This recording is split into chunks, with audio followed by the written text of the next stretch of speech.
नमस्कार साथियों, स्वागत है आप सभी का आपके अपने यूट्यूब चैनल पर जिसका नाम है जीएस बूस्टर बाय अनूप और मैं हूं अनूप उपाध्याय। साथियों, नेपाल में एक ऐसा फैसला आगे बढ़ रहा है जो सिर्फ एक कानूनी बदलाव नहीं। सोचिए, जिस एजेंसी का काम सरकार को देश की सबसे गुप्त और संवेदनशील जानकारियां देना है, उसे अब सीधे प्रधानमंत्री कार्यालय के अधीन लाया जा रहा है। लेकिन सवाल है, अभी क्यों?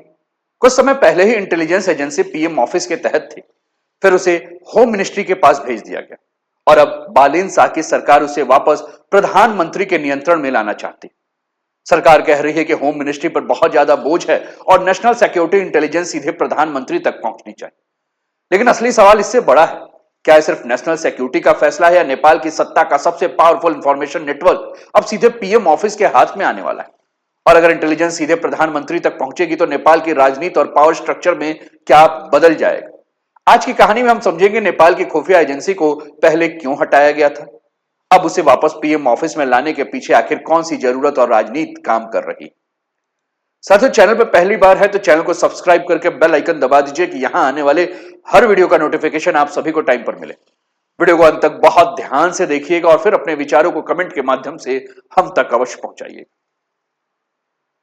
साथियों, वीडियो पसंद आए तो लाइक और शेयर करना भी ना भूलें। तो चलिए शुरुआत करते हैं आज के सेशन को और आज का टॉपिक आपके स्क्रीन पर है। नेपाल में बड़ा पावर से पीएम को चाहिए खुफिया कंट्रोल। साथियों, अब इस कहानी को आगे बढ़ाने से पहले एक बात को समझना बहुत जरूरी है। नेपाल की कोई सामान्य सरकारी एजेंसी नहीं है, क्योंकि पुलिस का काम अक्सर तब शुरू होता है जब कोई घटना हो चुकी होती है। लेकिन इंटेलिजेंस एजेंसी का काम है यह पता लगाने की कोशिश करना कि घटना होने से पहले क्या उसे पकड़ा जा सकता है, और यहीं से इसकी ताकत शुरू होती है। मान लीजिए देश के किसी हिस्से में अचानक तनाव बढ़ रहा है, कोई आंदोलन तेजी से फैल रहा है, सीमा के आसपास कोई ऐसी गतिविधि हो रही है जिस पर सरकार को नजर रखनी चाहिए, या फिर कोई ऐसी जानकारी सामने आ रही है जिसका असर सिर्फ एक शहर या जिले पर नहीं बल्कि पूरे देश की सुरक्षा राजनीति पर पड़ सकता है। ऐसे मामले में सरकार के सबसे पहले किसे जानकारी होनी चाहिए? यही आती है नेपाल की नेशनल इन्वेस्टिगेशन डिपार्टमेंट। लेकिन यहां एक दिलचस्प बात यह है कि इस एजेंसी का सबसे बड़ी ताकत सिर्फ यह नहीं कि वो जानकारी जुटाती है, असली ताकत यह है कि वो जानकारी सबसे पहले किस तक पहुंचाती है। क्योंकि राजनीति में कई बार पावर सिर्फ कुर्सी से नहीं आती, पावर इंफॉर्मेशन से आती है। जिसे खतरे की खबर पहले मिलती है उसके पास फैसला लेने का समय भी पहले होता है। और शायद यही वजह है कि नेपाल की इंटेलिजेंस एजेंसी को लेकर बहस सिर्फ एक सरकारी डिपार्टमेंट बदलने की बहस तक नहीं बन गई है, क्योंकि अब सवाल एजेंसी का नहीं, उस इंफॉर्मेशन का है जो सरकार तक पहुंचने से पहले इस एजेंसी के पास पहुंचती है। और यहीं से कहानी और ज्यादा दिलचस्प हो जाती है, क्योंकि ये पहली बार नहीं है जब नेपाल ने तय किया कि उसकी इंटेलिजेंस एजेंसी आखिर किसके अधीन काम करेगी। असल कहानी शुरू होती है वहां से जब इस एजेंसी को पहली बार सीधे प्रधानमंत्री कार्यालय के पास लाया गया था। साथियों, अब सवाल यह है कि जब खुफिया एजेंसी पहली बार पीएम ऑफिस के करीब पहुंची थी तो क्या हुआ था। इसके लिए कहानी को थोड़ा पीछे लेकर चलना होगा। साल 2019 नेपाल में कानूनी संशोधन के जरिए नेशनल इन्वेस्टिगेशन डिपार्टमेंट की एडमिनिस्ट्रेटिव व्यवस्था बदल दी गई। एजेंसी को office of the prime minister and council of minister के तहत रखा गया। यानी देश की सबसे महत्वपूर्ण इंटेलिजेंस इंफॉर्मेशन का रास्ता अब सीधे उस ऑफिस तक पहुंचने लगा जहां से सरकार के सबसे बड़े फैसले लिए जाते हैं। यह बदलाव क्यों महत्वपूर्ण था? क्योंकि होम मिनिस्ट्री मुख्य रूप से देश के इंटरनल एडमिनिस्ट्रेशन और सिक्योरिटी सिस्टम को संभालती है, लेकिन प्रधानमंत्री कार्यालय की भूमिका अलग होती है। वह पूरे गवर्नमेंट मशीनरी को देखता है, एक मंत्रालय की नहीं बल्कि कई मंत्रालय, नेशनल प्रायोरिटीज और बड़े सरकारी फैसले के बीच कोऑर्डिनेशन करता है। और यही सोच इस बदलाव के पीछे दिखाई देता है। अगर इंटेलिजेंस की जानकारी सिर्फ एक मिनिस्ट्री के एडमिनिस्ट्रेटिव फ्रेमवर्क में सीमित ना रहकर सीधे सरकार के हाईएस्ट लेवल तक पहुंचे तो नेशनल लेवल डिसीजन तेजी से लिए जा सकते हैं। लेकिन कहानी यहां खत्म नहीं हुई, क्योंकि कुछ समय बाद नेपाल की राजनीति ने करवट ली, सरकार बदली, राजनीतिक परिस्थितियां बदली और फिर एक ऐसा दौर आया जब यही इंटेलिजेंस एजेंसी प्रधानमंत्री कार्यालय से हटाकर होम मिनिस्ट्री के अधीन चली गई। अब सवाल है कि जिस एजेंसी को नेशनल लेवल इंटेलिजेंस के लिए पीएम ऑफिस तक लाया गया था उसे वहां से वापस हटाने की जरूरत क्यों पड़ी? उस सवाल का जवाब हमें नेपाल के हाल के राजनीतिक बदलाव और जेनजी मूवमेंट के बाद बने पावर इक्वेशन में लेकर जाता है। लेकिन फिर नेपाल की राजनीति में जो बड़ा बदलाव आया, पीएम ऑफिस के अधीन रहने वाली नेशनल इन्वेस्टिगेशन डिपार्टमेंट को मिनिस्ट्री ऑफ होम अफेयर्स के तहत लाया गया था। और यहीं से कहानी में सबसे बड़ा सवाल पैदा होता है कि अगर इंटेलिजेंस सीधे प्रधानमंत्री तक पहुंचाना इतना जरूरी था तो फिर उसे पीएम ऑफिस से हटाया ही क्यों गया था? और इसका जवाब उस दौर की परिस्थितियों में जो है वो छुपा हुआ है। नेपाल की राजनीति व्यवस्था और सरकार की प्राथमिकताओं को लेकर बड़े बदलाव हो रहे थे। सत्ता संभालने वाली नई व्यवस्था के सामने सिर्फ शासन चलाने की चुनौती नहीं थी, बल्कि इंस्टीट्यूशन को दोबारा व्यवस्थित करने का सवाल भी था। और इसी दौर में इंटेलिजेंस एजेंसी की एडमिनिस्ट्रेटिव जिम्मेदारी होम मिनिस्ट्री को दे दी। पहली नजर में यह बदलाव बहुत बड़ा नहीं लगता है। आखिर होम मिनिस्ट्री भी देश की इंटरनल सिक्योरिटी से जुड़ा सबसे महत्वपूर्ण मंत्रालय है। पुलिस उसके तहत है, आम पुलिस उसके तहत है, डिस्ट्रिक्ट एडमिनिस्ट्रेशन उसके साथ है। तो इंटेलिजेंस एजेंसी को उसी सिक्योरिटी स्ट्रक्चर का हिस्सा बना देना एक प्रैक्टिकल व्यवस्था लग सकता था। लेकिन यही एक नया अंतर पैदा हुआ। अब इंटेलिजेंस एजेंसी उस ऑफिस के बजाय होम मिनिस्ट्री के एडमिनिस्ट्रेटिव स्ट्रक्चर में भी था, जहां से पूरे देश की गवर्नमेंट मशीनरी कोऑर्डिनेट होती। और शायद यही अंतर बाद में फिर बहस का कारण बना, क्योंकि एक तरफ सवाल था कि क्या इंटेलिजेंस को इंटरनल सिक्योरिटी सिस्टम के साथ रहना चाहिए, तो दूसरी तरफ सवाल था कि या फिर नेशनल सिक्योरिटी की जानकारी सीधे प्रधानमंत्री तक पहुंचनी चाहिए। नेपाल ने पहले एक रास्ता चुना और फिर दूसरा, और अब एक बार फिर पुरानी व्यवस्था को वापस लाने की तैयारी हो रही। लेकिन यहां सबसे दिलचस्प बात यह है कि सरकार सिर्फ इतना नहीं कह रही कि एजेंसी को वापस पीएम ऑफिस में रखो। उसने इसके पीछे ऐसे कारण दिया है जो सीधे नेपाल के पूरे सिक्योरिटी स्ट्रक्चर से जुड़ता है। सरकार का कहना है कि होम मिनिस्ट्री अब इतना ज्यादा जिम्मेदारियों से भर चुका है कि इंटेलिजेंस को वो रखना उसके पास सही नहीं। लेकिन क्या यही पूरी कहानी है? साथियों, अब सरकार के उस तर्क को हमें समझना बहुत ज्यादा जरूरी है, जिसके आधार पर यह पूरा बदलाव आगे बढ़ाया जा रहा है। कल्पना कीजिए कि नेपाल का होम मिनिस्ट्री एक ऐसे कंट्रोल रूम की तरह है जहां एक साथ कई अलग अलग संकटों की घंटियां बज रही हैं। कहीं लॉ एंड ऑर्डर की स्थिति बिगड़ी तो कहीं नजर होम मिनिस्ट्री पर है, कहीं प्राकृतिक आपदा आई तो जिम्मेदारी का बड़ा हिस्सा इसी व्यवस्था पर आता है।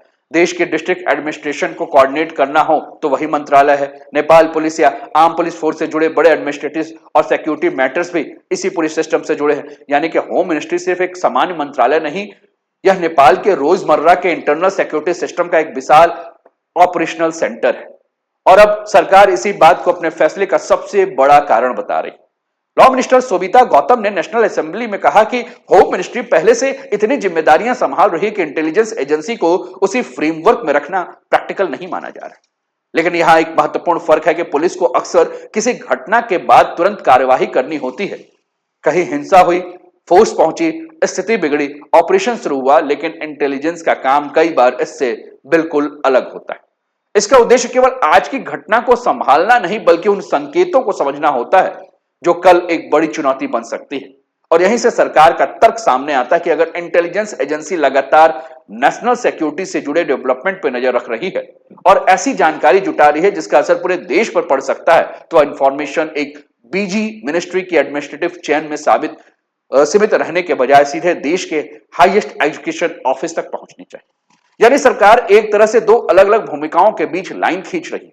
एक तरफ है रोजमर्रा की internal security, police, administration, disaster response and law and order, तो दूसरी तरफ ऐसे इंटेलिजेंस जो किसी एक घटना से नहीं बल्कि देश की व्यापक सुरक्षा और भविष्य के संभावित खतरों से जुड़ी हो सकती है। लेकिन जैसे ही इंटेलिजेंस सीधे पीएम ऑफिस तक पहुंचने लगे, ये कहानी का सबसे दिलचस्प सवाल सामने आता है कि क्या इससे प्रधानमंत्री को देश के बाकी पावर सेंटर्स की तुलना में ज्यादा डायरेक्ट और ज्यादा सेंसिटिव इंफॉर्मेशन मिलने लगेगी। और यहीं से मामला सिर्फ एक एडमिनिस्ट्रेटिव रिफॉर्म्स नहीं रहता, ये पहुंच जाता है उस जगह जहां इंफॉर्मेशन और पावर एक दूसरे से मिलते हैं। अब जरा थोड़ा और आगे बढ़ते हैं, इस पूरे फैसले को एक अलग नजर से देखते हैं। सरकार किसी नई इंटेलिजेंस एजेंसी को बनाने की बात नहीं कर रही, ना ही कोई नया सिक्योरिटी फोर्स खड़ा किया जा रहा है। बदलाव सिर्फ इतना दिखता है कि एक मौजूदा एजेंसी का एडमिनिस्ट्रेटिव कंट्रोल एक जगह से दूसरी जगह जा रहा है। लेकिन इंटेलिजेंस की दुनिया में कई बार सबसे बड़ा बदलाव एजेंसी बदलने से नहीं बल्कि इंफॉर्मेशन किस रास्ते से जाएगी इससे होता है। मान लीजिए देश के अलग अलग हिस्सों में कोई संवेदनशील जानकारी इकट्ठा होती है। पहले वो किस स्तर पर पहुंचेगी, कौन उसे एनालाइज करेगा, किस अधिकारी के पास उसे आगे भेजने की जिम्मेदारी होगी, और सबसे महत्वपूर्ण, देश के प्रधानमंत्री तक वह जानकारी कितनी जल्दी पहुंचे। यही पूरी बहस का केंद्र है, क्योंकि सत्ता में सिर्फ फैसले लेने की ताकत मायने नहीं रखती। फैसले लेने से पहले उसके पास कितनी जानकारी है, वह कितनी जल्दी पहुंचती है, यह भी उतना महत्वपूर्ण होता है। सरकार का कहना है कि प्रधानमंत्री देश के हेड ऑफ गवर्नमेंट, ऐसे में नेशनल सिक्योरिटी से जुड़ी महत्वपूर्ण इंटेलिजेंस तक उनकी डायरेक्ट पहुंच होना स्वाभाविक, खासकर तब जब किसी जानकारी का असर एक मिनिस्ट्री तक सीमित ना होकर कई सरकारी संस्थाओं, फॉरेन पॉलिसी या पूरे नेशनल सिक्योरिटी फ्रेमवर्क पर पड़ सकता है। लेकिन यही एक दिलचस्प सवाल पैदा होता है, जब इंटेलिजेंस एजेंसी होम मिनिस्ट्री के अधीन अधीन थी तब भी प्रधानमंत्री तक महत्वपूर्ण जानकारी पहुंच सकती थी। तो आखिर पीएम देश की सरकार के प्रमुख हैं, तो फिर उसे औपचारिक रूप से पीएम ऑफिस के अंडर लाने की जरूरत क्यों महसूस हुई? और यही इस बदलाव के सबसे महत्वपूर्ण परत सामने आती है। शायद सवाल सिर्फ ये नहीं कि प्रधानमंत्री को इन्फॉर्मेशन मिलेगी या नहीं, सवाल यह है कि इन्फॉर्मेशन सिस्टम को कौन कोऑर्डिनेट करेगा। क्या इंटेलिजेंस पहले होम मिनिस्ट्री के एडमिनिस्ट्रेटिव स्ट्रक्चर का हिस्सा रहेगी, फिर उसकी जानकारी ऊपर जाएगी, या इंटेलिजेंस एजेंसी सीधे उस इंस्टीट्यूशनल सेंटर से जुड़ी होगी जहां प्रधानमंत्री और पूरे गवर्नमेंट मशीनरी के बीच कोऑर्डिनेशन होता है? यह फर्क सुनने में छोटा लगता है, लेकिन किसी संकट के दौरान इंफॉर्मेशन फ्लो, कोऑर्डिनेशन और डिसीजन मेकिंग की स्पीड पर इसका असर पड़ सकता है। और शायद इसी वजह से यह फैसला अब नेपाल की राजनीति में सिर्फ एक एडमिनिस्ट्रेटिव बदलाव से कहीं बड़ा दिखाई देने लगा है। लेकिन जैसे जैसे इंटेलिजेंस को पीएम ऑफिस के करीब लाने की बात आगे बढ़ी, एक दूसरा सवाल भी सामने आया। अगर सबसे सेंसिटिव इंफॉर्मेशन सीधे सत्ता के सबसे पावरफुल ऑफिस तक पहुंचेगी, तो उस पावर पर नजर कौन रखेगा? तो यह भी हमें समझना जरूरी है। साथियों, यहीं से अगर हम बात करें, तो अगर सुरक्षा मजबूत होगी या ज्यादा सत्ता केंद्रीकृत होगी, इस चर्चा को लेकर चलना होगा। सुरक्षा या सत्ता का यह पूरा का पूरा खेल। साथियों, इस फैसले से सबसे संवेदनशील हिस्सा यहीं से शुरू होता है, क्योंकि इंटेलिजेंस एजेंसी को सीधे प्रधानमंत्री कार्यालय के अधीन लाने के दो बिल्कुल अलग अलग तरीके देखे जा सकते हैं। पहला नजरिया कहता है कि यह एक जरूरी सुधार है, देश की सुरक्षा से जुड़ी महत्वपूर्ण जानकारी सीधे प्रधानमंत्री तक पहुंचेगी, अलग अलग मिनिस्ट्री के बीच कोऑर्डिनेशन आसान होगा और किसी बड़े संकट की स्थिति में सरकार तेजी से फैसला ले सकेगी। सरकार भी लगभग यही तर्क दे रही। लेकिन दूसरा नजरिया एक अलग सवाल पूछता है। जब इंफॉर्मेशन का सबसे पावरफुल सोर्स सीधे देश के सबसे पावरफुल पॉलिटिकल ऑफिस के अधीन आ जाएगा, तो उस व्यवस्था में चेक एंड बैलेंस कैसे काम करेंगे? और यही ये डिबेट केवल सिक्योरिटी का नहीं बल्कि डेमोक्रेटिक अकाउंटेबिलिटी का भी बन जाता है। किसी इंटेलिजेंस एजेंसी को प्रभावी होने के लिए सेक्रेसी चाहिए।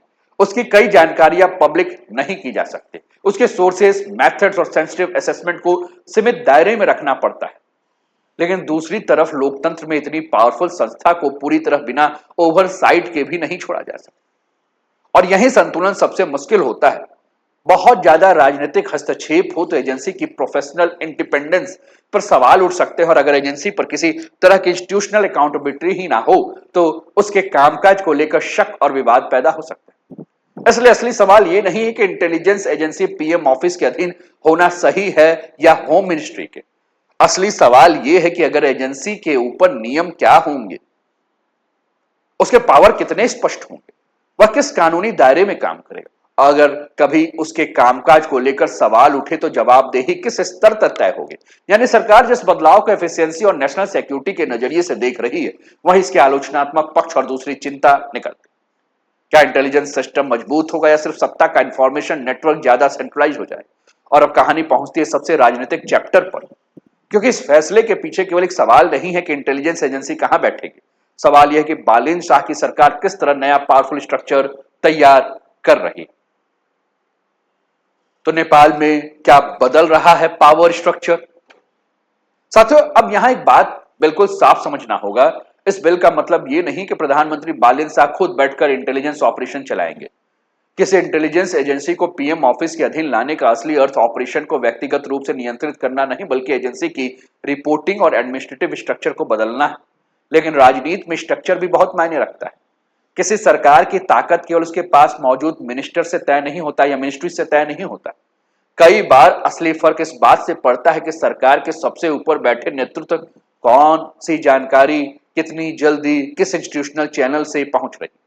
अगर यह बिल कानून बनता है तो नेपाल की इंटेलिजेंस एजेंसी फिर उस एडमिनिस्ट्रेटिव फ्रेमवर्क का हिस्सा बन जाएगी जो सीधे prime minister and council of minister के ऑफिस से जुड़ा हो। इसका एक संभावित फायदा साफ है।